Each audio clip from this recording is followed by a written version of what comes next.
Bonjour et bienvenue sur la dernière vidéo 2020 de CFSR. Effectivement, je ne ferai pas de vidéo la semaine prochaine, je vais laisser passer les fêtes et je reviendrai en 2021. Aujourd'hui, je vais parler de départ, et plus précisément de vacances d'hiver. Effectivement, l'envie de partir est très forte pendant les fêtes. Il faut cependant s'assurer de faire quelques petites vérifications avant une longue route vers la montagne. Un conseil, faites un bilan d'hiver avant de partir. Effectivement, la météo va changer pour vous, mais également pour votre véhicule. Des conditions de route particulières, des conditions météorologiques particulières, et de ce fait, différents organes de votre voiture vont être plus sollicités. En l'occurrence, les freins, la direction et surtout le moteur. Enfin, n'oubliez pas les différents liquides et la batterie qui n'aiment vraiment pas le froid. C'est pour toutes ces raisons que je vous conseille d'aller faire un bilan chez votre garagiste avant de partir en vacances à la neige. Je vous conseille fortement de partir avec des pneus neige. Grâce à une technique différente et des lamelles plus nombreuses sur la bande de roulement, les pneus neige seront plus efficaces dès lors que la température descendra en dessous de 7 degrés. Effectivement, la technologie leur permettra d'avoir une adhérence beaucoup plus importante sur une route enneigée ou détrempée. De plus, dans certains cas, vous serez obligé de conduire avec des chaînes. N'oubliez pas de vous en procurer et surtout de les essayer avant votre départ.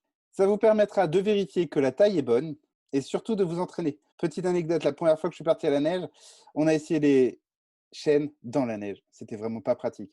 Donc n'oubliez pas de bien les essayer avant, ce sera beaucoup plus facile pour vous. Comme je vous l'ai dit précédemment, les batteries n'aiment pas du tout le froid. Elles vont donc être sollicitées beaucoup plus et donc se décharger beaucoup plus. Un outil pour partir en vacances à la montagne, les pinces. Elles seront les bienvenues pour éviter de rester coincé en haut des sommets. Puis, comme avant tout départ, n'oubliez pas de bien vérifier vos niveaux d'huile et de liquide de refroidissement qui vont garantir une protection contre le gel. Je vous recommande d'avoir un petit bidon en permanence à proximité afin d'éviter la surchauffe de votre moteur. N'oubliez pas que votre pare-brise est un élément de sécurité à ne pas négliger. N'hésitez pas à réparer tous les impacts de votre pare-brise car le choc des températures, la route qui pourrait être totalement différente à ce que vous avez l'habitude, peuvent être un réel danger. Vérifiez également l'état de vos essuie-glaces ainsi que votre liquide lave-glace. Et choisissez de préférence un liquide résistant aux températures allant jusqu'à moins 25 degrés. N'oubliez pas l'outil indispensable, un petit gratte-gratte, un grattoir, qui sera indispensable le matin en cas de nuit très fraîche. Et surtout avant votre départ, n'oubliez pas de consulter les prévisions météorologiques